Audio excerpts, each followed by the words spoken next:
Nearly 100 years later, here is what you can expect to see as a male dancer's role in a partnership in a ballet today. This is the end of the first act of Kenneth Macmillan's ballet Mayerling, the tragic story of the suicide pact of Rudolph, the drug-addicted, depraved Crown Prince of Austria, and his mistress. Macmillan's acrobatic and passionate choreography produces a sort of double work that in its explicit sexuality and technical complexity would have been unthinkable even 20 years ago. The end of Act 1 is the night of Rudolph's arranged royal marriage to Princess Stephanie.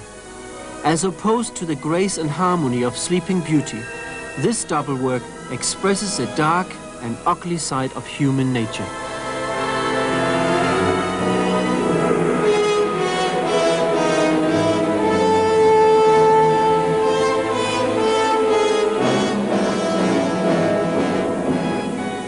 David Wall as Crown Prince Rudolph and Wendy Ellis as Princess Stephanie.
But even in the last century, one great choreographer was trying to create more important roles for the male dancer. Maybe because he was himself a great dancer. He was my fellow countryman, August Bonneville. In his ballets, the relationship was much more honest. It was a much more real partnership. The male dancer and the ballerina dancing together. In Bonneville's double work for his Danish company, the men had to do very few of those lifts and supporting holds you saw in Sleeping Beauty. Much more there was a sense of two artists, two people working together. Here is a lovely duet from Bonneville's Camessen in Bruges.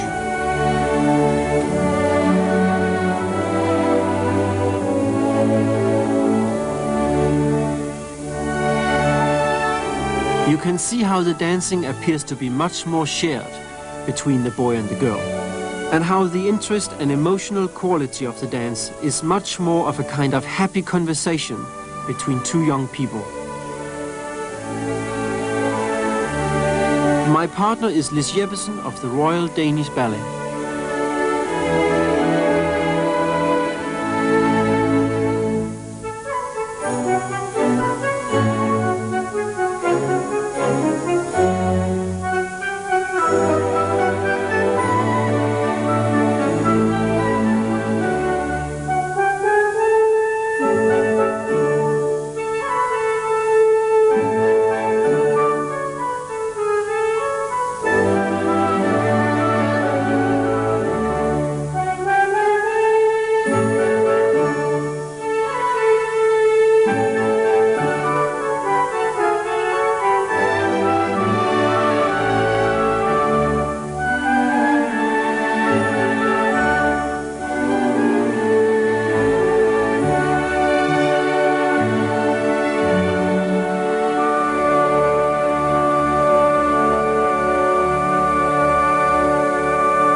From Kermessen in Bruges, a very typical pas de deux by Auguste Bournonville.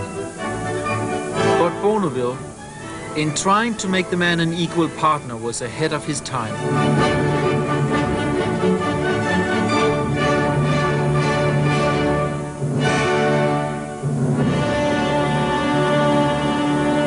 He was part of the Romantic movement, but in other Romantic ballets, you can see how the ballerina was still the center of attention. And it was a man's job to make her seem like a dream image, a piece of mist, an unattainable or floating being who the male dancer caught but could not hold. Today in productions of Giselle you can see this in the second act. The hero Albrecht comes to a glade near a lake at midnight. There he sees a ghost of Giselle, a peasant girl whom he has loved and betrayed, and who has died for love of him in the first act.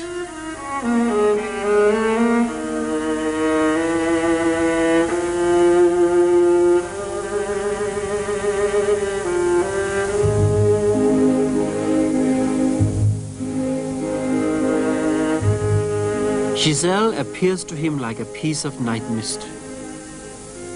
Today's versions of the ballet are able to stress how weightless and intangible she seems, because of the sort of partnering that has been developed by the Soviet ballet.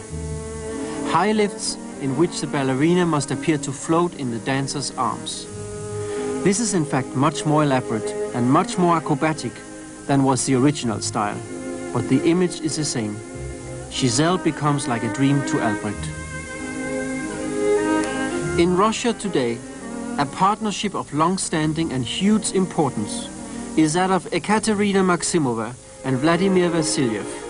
Both were schooled in Moscow and both came to early fame at the Bolshoi Ballet. They are now its leading stars. There is a remarkable sympathy and physical rapport between them.